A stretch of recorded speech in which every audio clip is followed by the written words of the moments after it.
Good morning. I know it's really early on a Saturday morning back in America, but it's noon here, so that makes it 11, 10, 9, 8, 7 o'clock in the morning. Woo, that's early back in America. We've been on a bus ride this morning to Kosh, they call it. Looks like Cascades if you look at it in the English pronunciation, but it's the beach area. And there's some folks over there. Let's see, Secure Senior Benefits and let's see who else is represented. Spring Venture Group folks are here.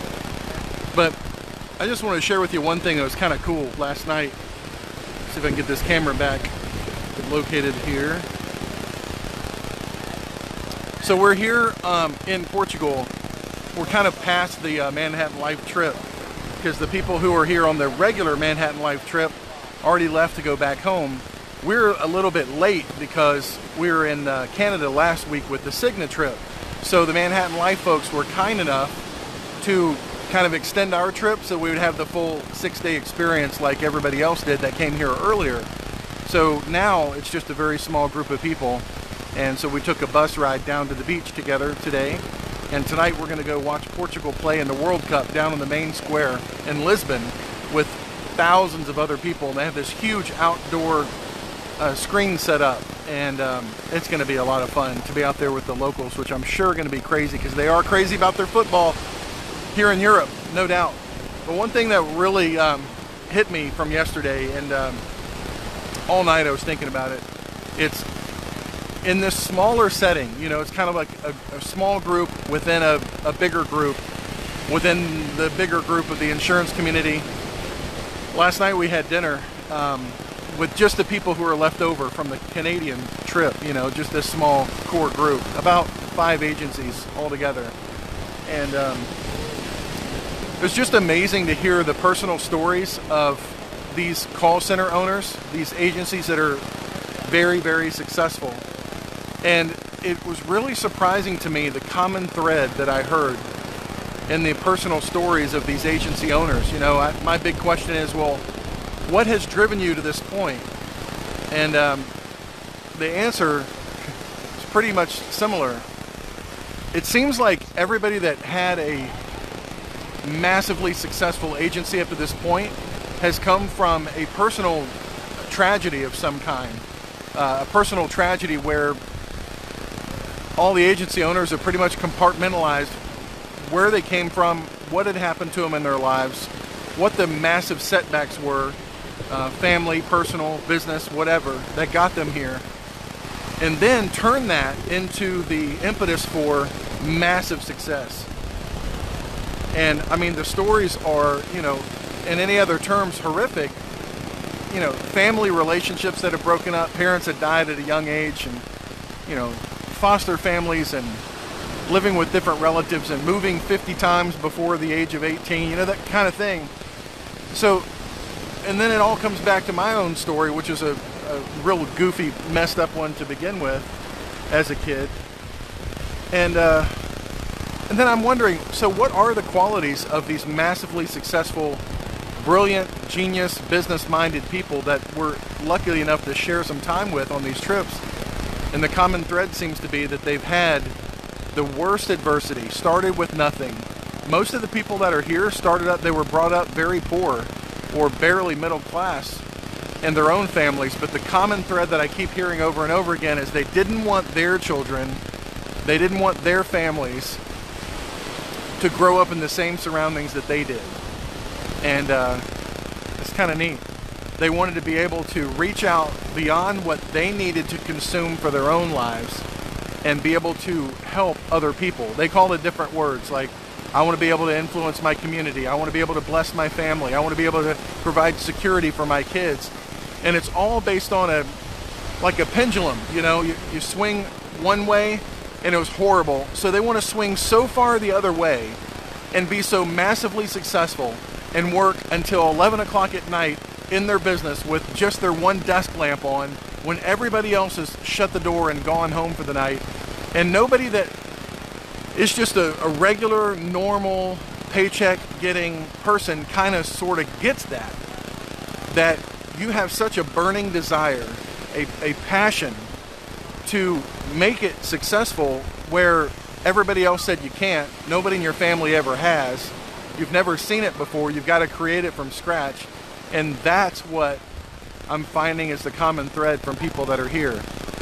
You know, I've heard Gary Vaynerchuk say repeatedly that the white male who comes into to America with an affluent family background is the most disadvantaged when it comes to starting a business. And not for any other reason except for the fact that they have no grit, no chip on their shoulder, nothing that they have to prove to the world that they can make it, because it has been so easy up to this point. And so, you know, if you've had a real easy life, if you came up with a, you know, wealthy parents, or you never had to struggle, your parents sent you off to college and bought you a brand new car when you were 16 and all that stuff, it's a tougher road. I firmly believe that now. And seeing what the common thread is of all these successful people on these trips, it's kind of the opposite of what you'd think. You know, being set up for failure is having no adversity. And having the toughest time in adult life comes from not having a tough time when you were younger. At least that's the thing I've seen all these trips, and kind of culminated last night when we pull back the layers and get to know some of these people on a personal level. It's the people who have really gone through the struggles and the challenges and the hardest, most horrific times. And now you look at them and you're like, hey, that's a multimillionaire I'm sitting next to that has, you know, 30, 50, 500 people working in their agency. What is their secret? Their secret is that they don't quit. They have a passion further than 5 p.m. They have a passion further than just getting by. You know, we talk about some of the employees in the call centers, and some of them are happy when they've hit their certain temperature core level, whatever that is. It's like you set a thermostat. Okay, like in my house, if it's 72 degrees, I'm happy, right? So you're going to go around and turn on fans or turn down the air conditioner or whatever you have to do to get to 72 degrees. But once you've reached that, you're done. You know, you're going to chill. And very similarly, with just the employee concept, mindset, and there's nothing wrong with it. But oftentimes, that's where you get the comfort zone. You know, when you hit your desired income level, that's where you stop giving effort. And that's not common here, because these people have a passion. They have a passion to be successful for all their various reasons, and the people they want to impact. But also they have a passion to be competitive, and that's fun. You know, it was said by one of the guys I was with at dinner last night, we're all here competing with each other. I'll show you some of the sites behind me here. And here we are competing with each other, but at the same time, we're friends on these trips, and we help each other, and we share ideas.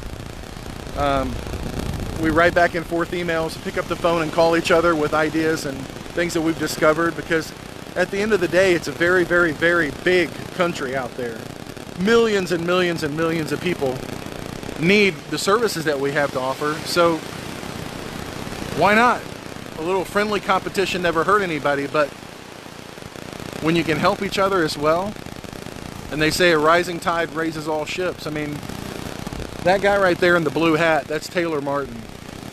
Taylor had a conversation with me 3 years ago in Iceland on an Aetna trip. Put him in the frame there. I was talking with Chris from Spring Venture Group. But Taylor had a conversation with me in a library in a really fancy place. I forgot where it was, but it was in Iceland. And I was asking him originally about the Aetna cancer plan, because he was pretty instrumental in putting that cancer plan together for Aetna. We were talking about the cancer plan, and he said, you know, if you want to cross-sell, adding other things to what people are buying when they're doing Medicare supplements, you should really look at this amazing dental vision hearing plan that's not like anything else out there. And I'm like, really? Tell me more. So from that one conversation on that one trip, he has probably 30% increased our revenue in the agency from that one conversation with that dude right there. And then from that, I came home and he did a webinar for me, and we put that webinar on MedicareAgentTraining.com about how to sell that plan. And it's just incredible, because it's changed a lot of people.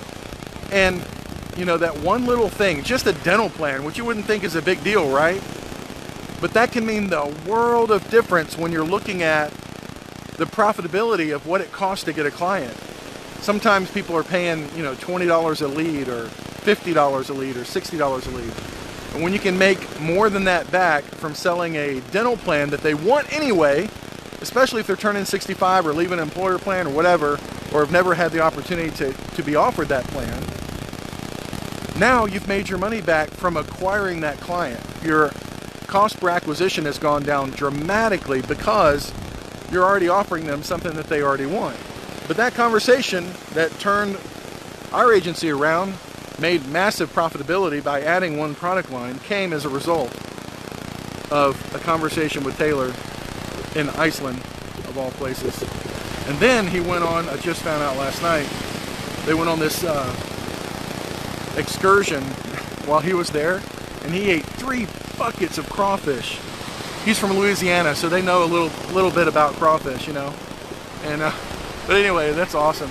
And then just having these conversations with people, like we're going to do in Nashville next month at our convention thing, our meeting that we announced 2 months ago. It's going to be a nice little private meeting with 110 of our favorite people.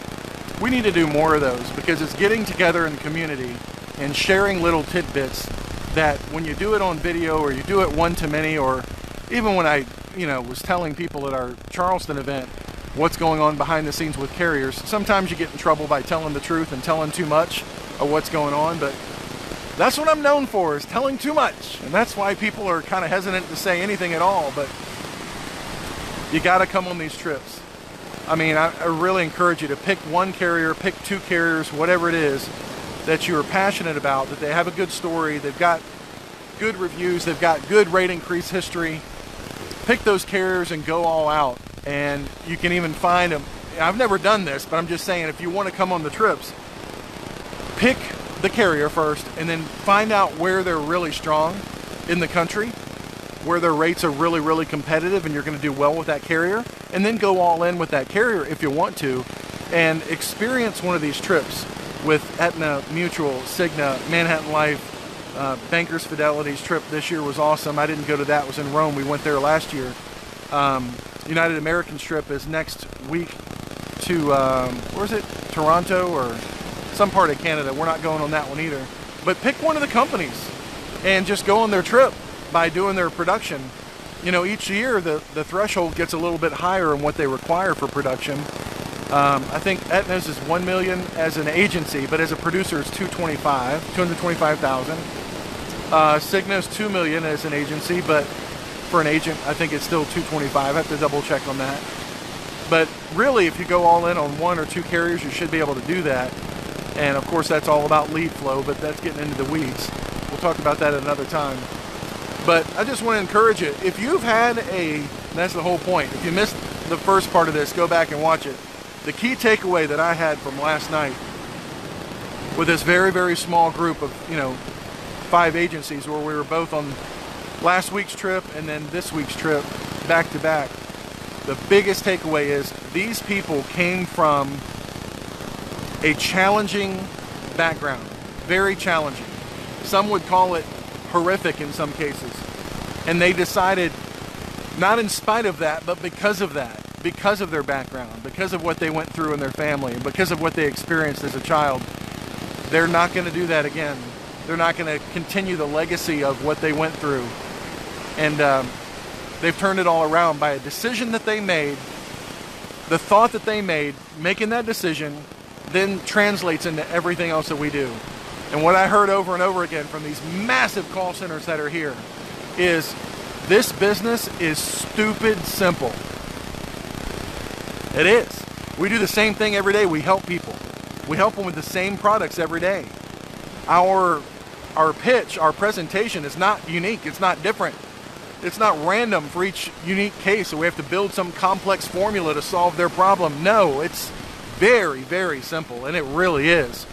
The only thing you have to fill in the front of that machine to get all the results that you want. And you can just dial in your number, literally. One of the guys from last night said when he started his agency, he wanted 5 people, and he had 5 people in his call center. Then he wanted 20. Told everybody, once I get to 20 agents, I'm done. Well, now he's closing in on 80. Just moving into an 18,000 square foot call center. It's being built out right now. The passion comes from making a decision that you don't want to go back.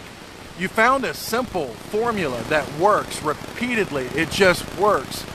You know, one of the things that came up in St. Thomas I heard over and over again at our small mastermind is a couple of people in there are saying, I've reached my comfort level. I'm happy. I'm doing 3 apps a week, or I'm doing 10 apps a week. Whatever it is, I don't want to grow. I don't want to hire people. I don't want the headaches of employees. I don't want a call center, and that's fine. I'm not telling you that that's what you have to do.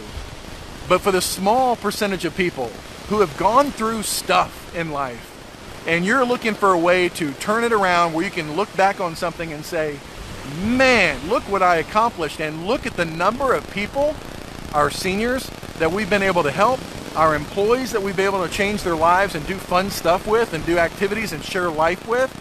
That is fun. And so I just want to encourage you, if you've had that kind of a background, that's freaking awesome, because that's like a diamond in your tool chest already. And all you got to do is pull that sucker out, polish it off, and claim what's yours. The system works. The question is, who wants it? You know, like they said when they're running 500-person call centers, this formula is simple. All you got to do is feed it with leads, do the right thing over and over again, and grow it to your heart's content, however you're comfortable with it. And when you start doing that, people start to notice. Carriers start bringing you on their trips. Agents start wanting to know what you're doing. And you start making it, you know, connections. I don't want to say political connections, because that was back in the sheriff's office days, and good Lord, those were not all good. But you make connections with people who are actually designing products. And people want you to beta test their new electronic applications that are coming out. People want your input on how things are happening. Come to the little President's Council so you can give your input on what's being developed behind the scenes. Things get easier, things get better as you start rolling along. But it all takes that first step, which is the decision. These guys made the decision, and that's why they're here.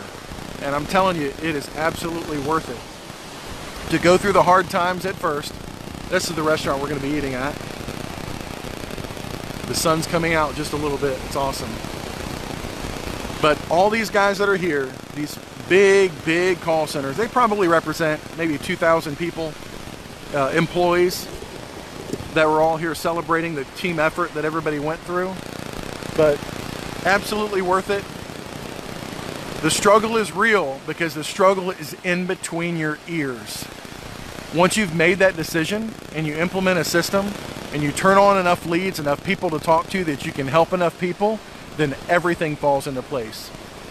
And like Jim Rohn said, what you lack in skill, you can make up in numbers. You do it more, you talk to more people, you write more applications, you make more money, you employ more people, you step out in faith a little bit more, and in doing so, you grow stronger as a person because you're stepping out in faith, because you're doing something that nobody else said you can do. I saw a video the other day from, what's his name? Patrick Bet-David. And he talked about when he started in the insurance business, all of his friends said, hey man, you made $1 million yet? Hey man, you a millionaire yet? Making fun of him. Well, guess where he is right now? He drives a Rolls Royce and has tens of thousands of employees across the country. Because they pushed him by their talking to him about that. By just taunting him. He's like, yep, I'm going to show you what I can do. And he absolutely did. So whatever the struggle is that you've gone through in your life, wherever you came from, whatever hell you went through growing up, that is your biggest asset ever. You have to be passionate about something. And it's not running to something. If Big Daddy Warbucks was your daddy and he gave you everything you ever wanted in life, sorry buddy, but you don't have the passion that you need, because you're not going to run to it. And it was, what's his name? The big trainer guy, Tony Robbins, who said your people are impacted by two things. Either they're positive or negative. And negative is the bigger of the two.